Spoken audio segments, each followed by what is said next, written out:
Hey everyone, and welcome to today's video. It's gonna be kind of like how I did it, or how I like a tutorial type of video, on how I did the background in this picture here, which is this one right here, the kind of green background. I'm not gonna do the Posca dots because I didn't really like how that turned out, but this is how I did that background here.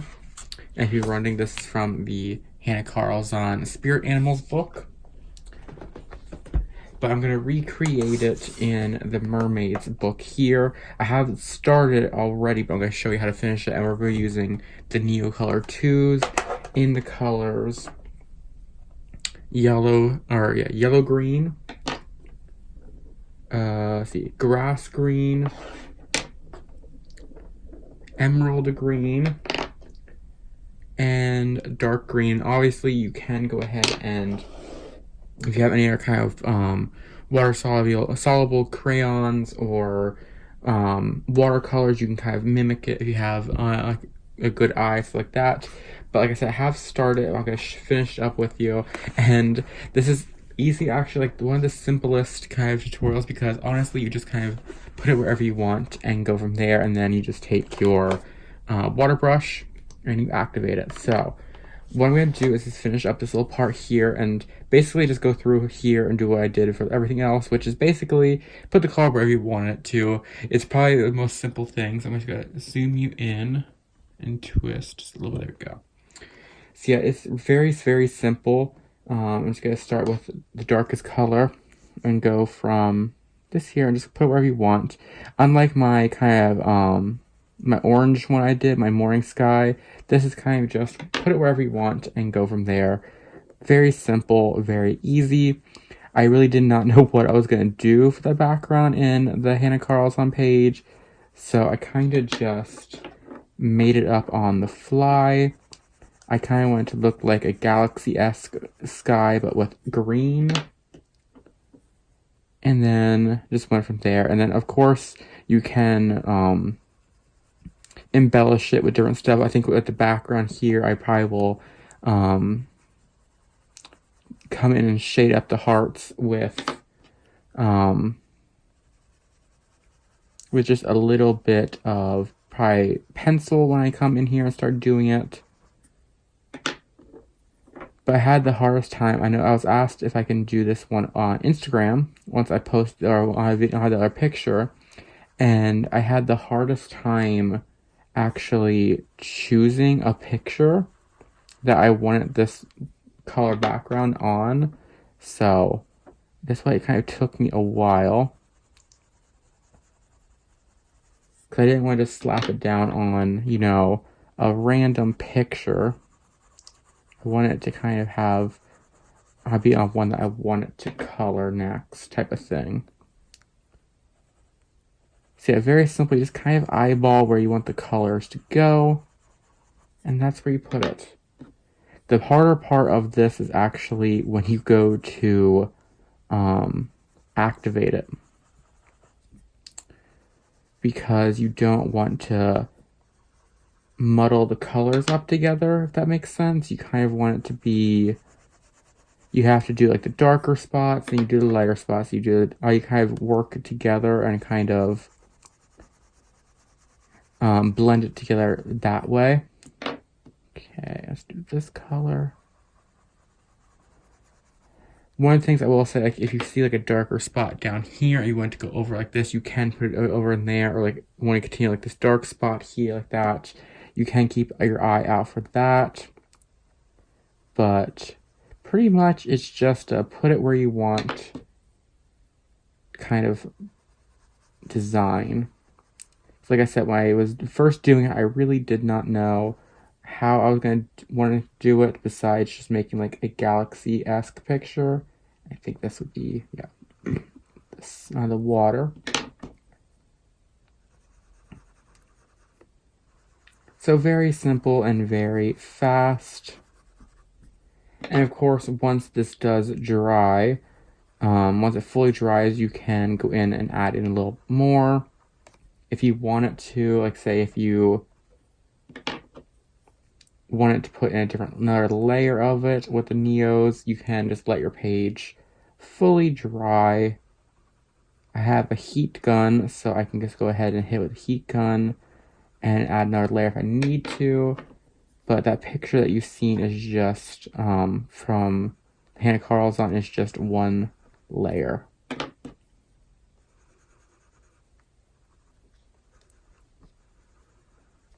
Okay, just put a little more green down here. Do the darker here. And do the darkest through here. Okay.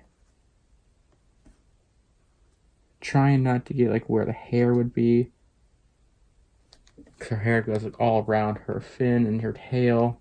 Okay, so that's it for that. I'll zoom you back out, position you down just a little bit more. There we go. And now I take my water brush. I just have it, the bigger one here. Just gonna make sure it's nice and flowing. It still has a little bit of yellow. Okay, it's just on like a stain of it. Gonna go ahead and just start with the dark.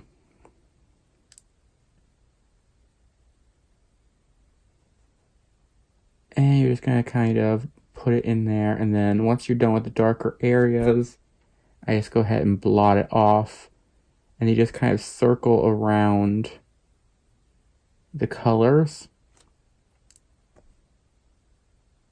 where you're gonna kind of have a blended edge to it.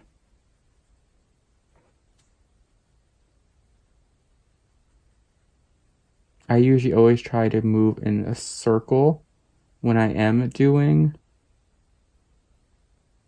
my painting, because it doesn't leave like brush strokes, or when I do like my watercolors, because it doesn't really give you a brush stroke of going like up and downward. So I kind of always try to move in like small circles. And of course, when it comes like this, you can kind of blend it together a little bit if you wanted the kind of colors to come together a little more. Like this, you can kind of muddle them together a little bit. But I try to keep the darkest kind of separate, because the dark can kind of make something too dark, where I still want to have like a light color to it.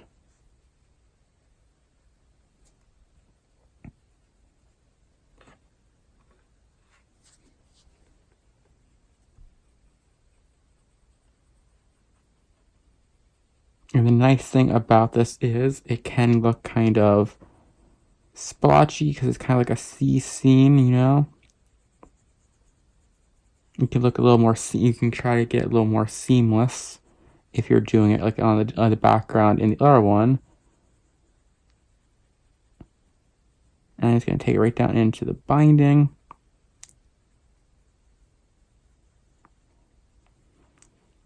And I do find if you're going to be doing watercoloring or just kind of water soluble stuff, that these little kind of chopping mats kind of back on the back behind it really helps the water.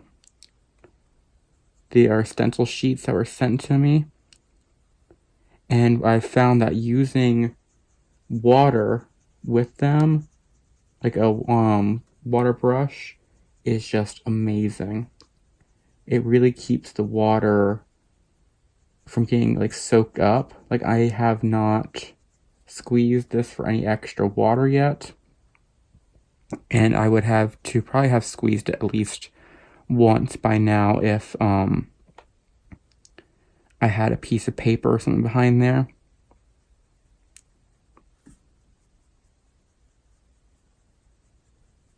So it kind of keeps you from having to like really use your water up or use too much water on your pictures. I'm going to have to squeeze it just a little bit more right there, because it was getting a little dry feeling. See, usually I'll do like all the darker areas first and then do the lighter areas, but still try to go back while it's still wet, so you're not trying to like blend out something that's not blendable.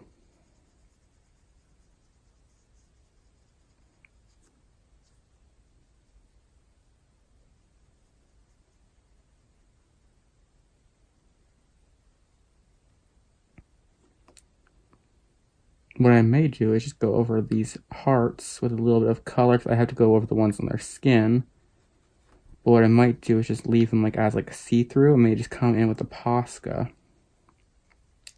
and kind of just outline them all. We shall see. I don't know what I'm going to do with this picture yet. I just seen it in the book here, and I wanted to do another page from this book, so I was like, I'm going to go ahead and grab it and just do this page. I actually wanted to do this one in February, but the only thing you have to be careful with is sometimes it goes on the other side, because if you get onto the chopping mat, your page can kind of get moved around.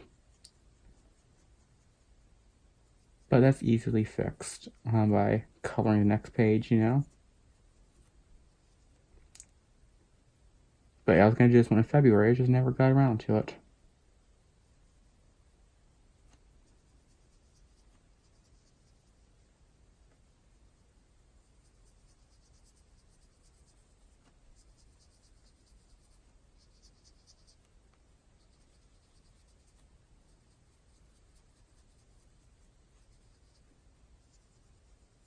But I think that's what I am going to do. I'm going to, I think, outline these hearts.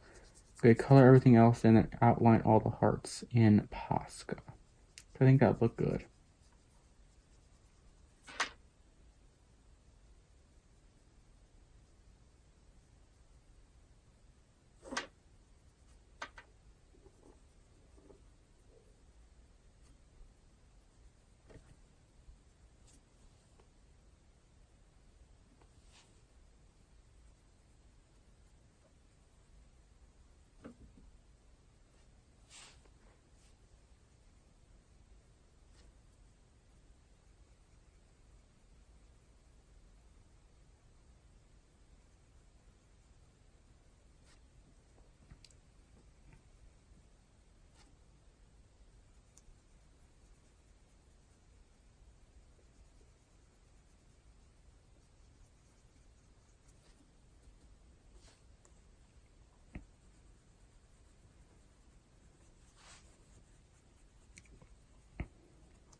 A little extra squeeze there of the water.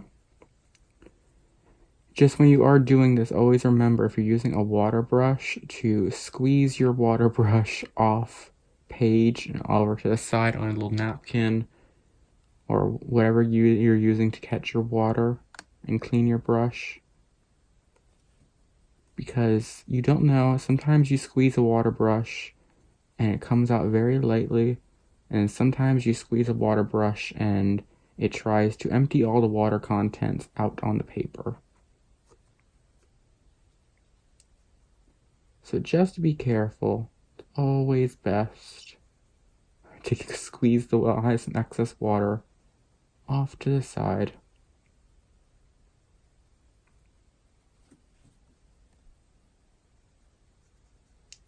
But I am going to be planning out more of these Neo videos. So if you're interested in them, I think the next one, oops, bumped my desk. The next one I will be doing is going to be a pink one. Because there's a page in Spirit Animals, or I think the name is in Swedish is Schlagfronder or something like that. Probably butchering it yet, but I think that's what it is. There's a page in there that I want to do with a pink background, but it's kind of be similar to this one here.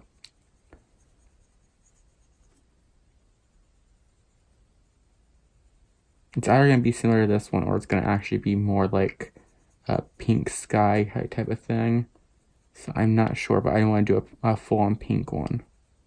So that'll probably be the next one.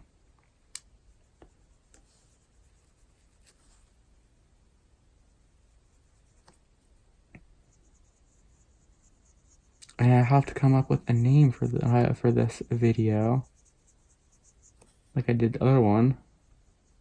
So I'll have to figure that out while I'm editing this and uploading it. What I'm going to do for a name.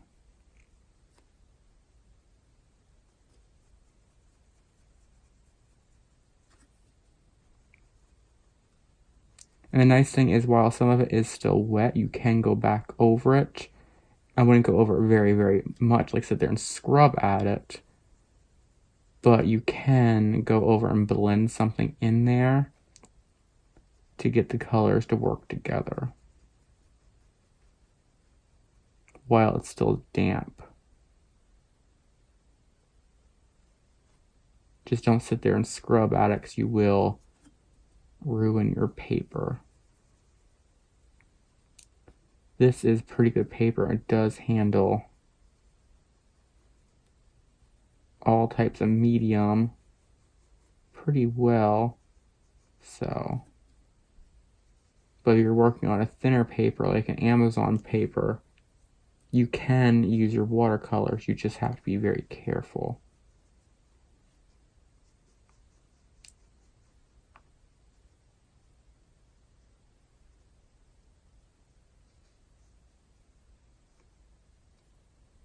And there, we are done. Very simple, yet very cute background. And it works really good for kind of the water scene. So that is it for this kind of green background that I kind of randomly create while trying to make a galaxy scene in the other page. But I think I might come in and add just a little more darker up in here. After this fully dries, I'm not sure. I'll probably wait till I start coloring it to come back to it. But yeah, it's very simple. It doesn't go through the paper. And with this background here, you really save on the water. So but that is it for today. I hope you all enjoyed this kind of quick little video on recreating that little green background that I did in the Hannah Carlson page. I hope you're all having an amazing day. And until next time, happy coloring.